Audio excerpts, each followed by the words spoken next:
Hey guys, it's Shay from AnchorSandGaming coming at you live. Well, not really live, but here is a preview. I think I'm one of the first people to upload it of the Attila Blood and Burning alongside with the Celts DLC and a custom mod that I am previewing for you guys called the Spartan Resurgence.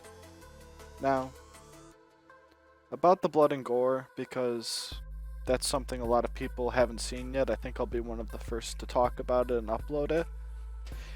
It's something that Attila needs. I personally cannot play Attila, well, most Total War games, without playing with a blood mod or the standalone, because it just takes the, not realism, but the fun out of it. When you have a big army and you're just slashing away at people, it really does make the game that much more enjoyable and that much more enticing to play. So here we have Sparta and the Longobards. I'm not going to go into too great of detail because here's the thing, guys. You can watch other people's videos, and I know that sounds bad, but I gotta showcase the Spartans right now, and that's what I'm doing. Now these units are basic. I'll talk about them for a minute. It's still in early stages, but it's something that I am standing behind as in my personal gaming experience. I think it'll be a fun faction to play as. With the updated graphics and just the new engine, I think everything's going to be a lot more fun with Sparta. So you have some basic units. There's only about 4 or 5 actual custom units with Spartan shields in the game, but that's not that much of a deterrent because I got a preview of this mod, and it's on the Total War forums. I will leave a post.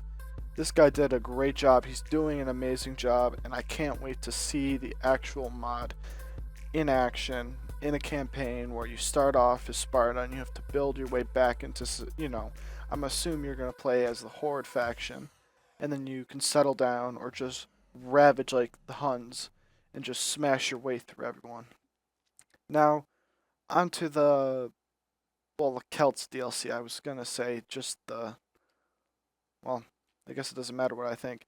The Celts DLC is $7.99 plus tax US dollar. The Blood and Gore is $2.99 US dollars, so it comes around $13-14 with tax included.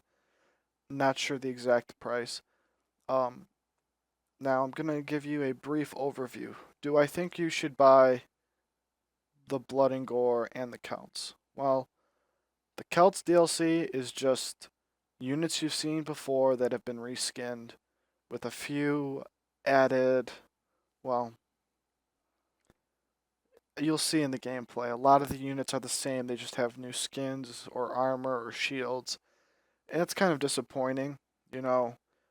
For most people, they're not going to want to spend the money, but they're going to feel like they're missing out.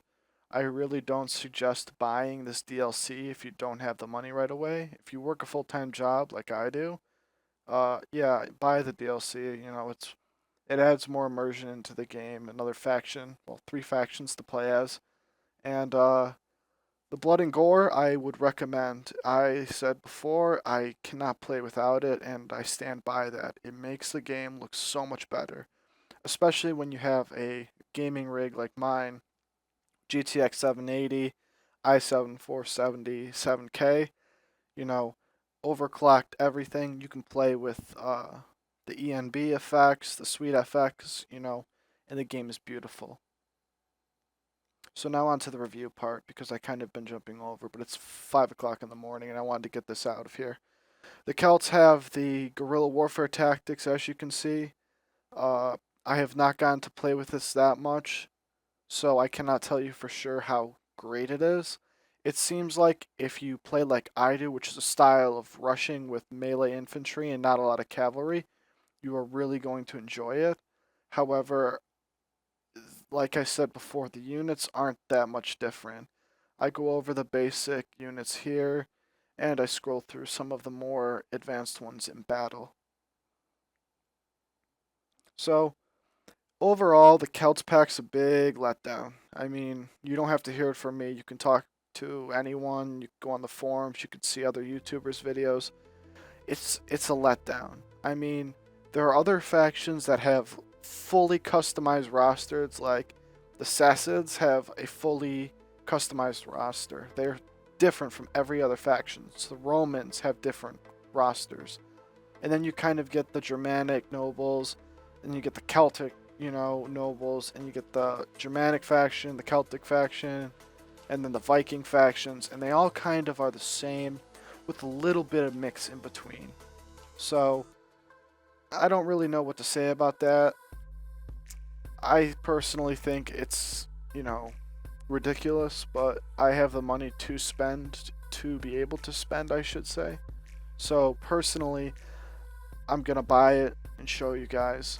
However, back to the Spartan topic, which was one of the main reasons why I posted this video. I'm gonna post a link to the Total War Center forum. Check it out, give the guy some feedback. He really knows what he's doing, and I think this mod is going to bring something that CA cannot even implement. This guy's done an amazing job so far, and he's constantly updating, and I think he's doing it by himself too. Like I said, I will leave the link in the description. Please leave a like and a rate, and I'll leave you with some music. You can watch the rest of the battle. It's some pretty gruesome. Well, I won't spoil it for you.